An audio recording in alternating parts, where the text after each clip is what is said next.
Le premier impact, il est lié à la capacité du système à réagir à la crise par les acteurs du terrain qui ont bien évidemment fait preuve d'énergie, de détermination et de solidarité pendant cette crise.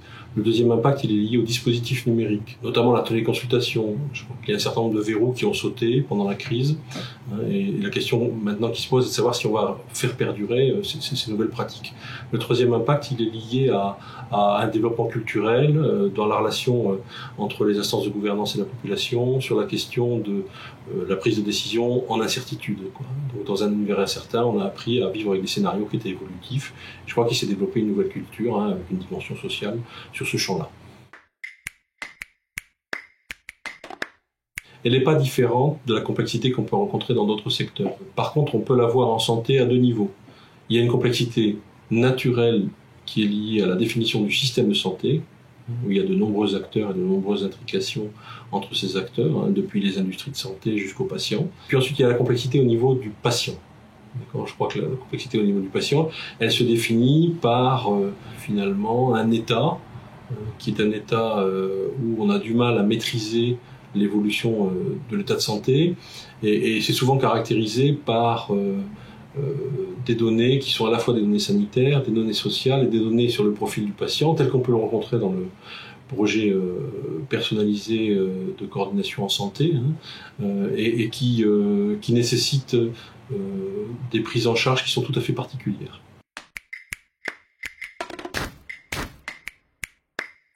Et toujours pour revenir à cette théorie de la complexité appliquée au système, il y a 4 facteurs. Le premier facteur, c'est de l'instabilité.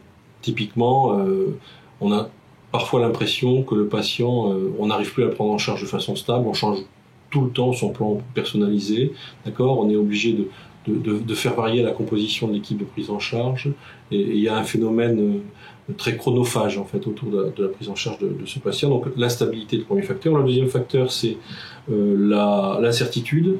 Il y a toujours, à la fois dans l'évolution de santé, mais aussi dans la capacité des intervenants à être disponibles, des formes d'incertitude.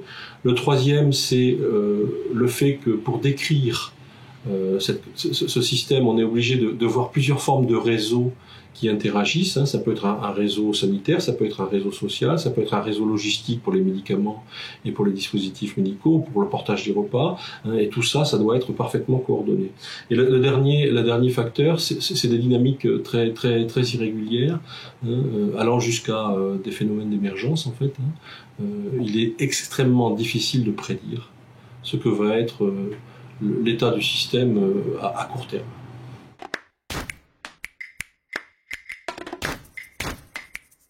Je crois que le principal frein est un manque de caractérisation en fait de ce qu'est le patient en situation complexe. Nous l'avons dit tout à l'heure, il y a tellement de données qui gravitent autour de la caractérisation de ce patient, qu'il est toujours un peu singulier et unique, mais cela ne nous empêche pas d'essayer de travailler sur ce qu'est la caractérisation de ces situations, et d'essayer d'avoir des échelles d'évaluation qui permettraient finalement d'avoir un dispositif où on pourrait penser une inclusion d'un patient en situation complexe dans une classe de patients en situation complexe, ce qui à ce moment-là permettrait effectivement de penser à des pratiques qui seraient plus normalisées.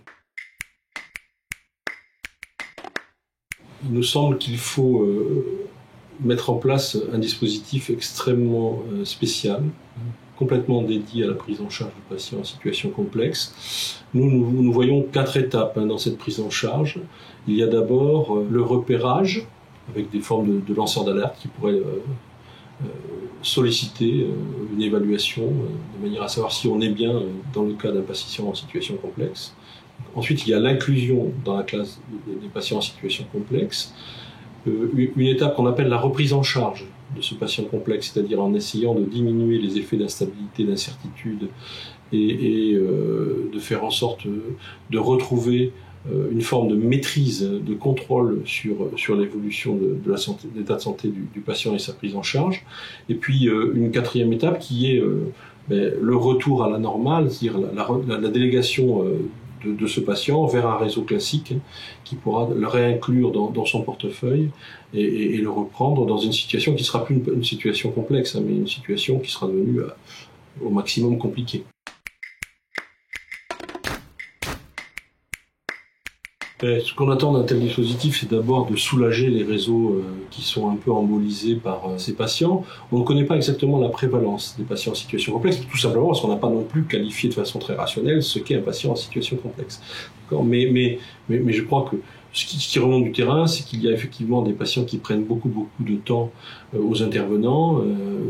Probablement qu'ils sont sujets à une inclusion dans cette classe, et on pense que si on arrive à mettre en place un dispositif d'appui qui est spécifique à ces gens-là, on pourra soulager les réseaux qui les ont repérés avec une délégation partielle vers un autre dispositif spécialisé dans cette prise en charge.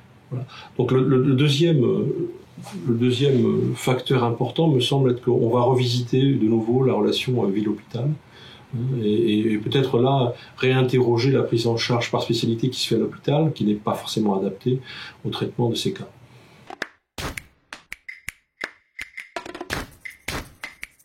Nous, on pense qu'il faut un guichet intégré de reprise en charge du patient en situation complexe. Donc on pense quelque part, pour faire simple, à un super DAC, un DAC qui aurait cette faculté et qui pourrait être interpellé par les DAC plus classiques, dans le but de mettre en place ce phénomène de délégation et d'aide à la reprise en charge que j'évoquais tout à l'heure.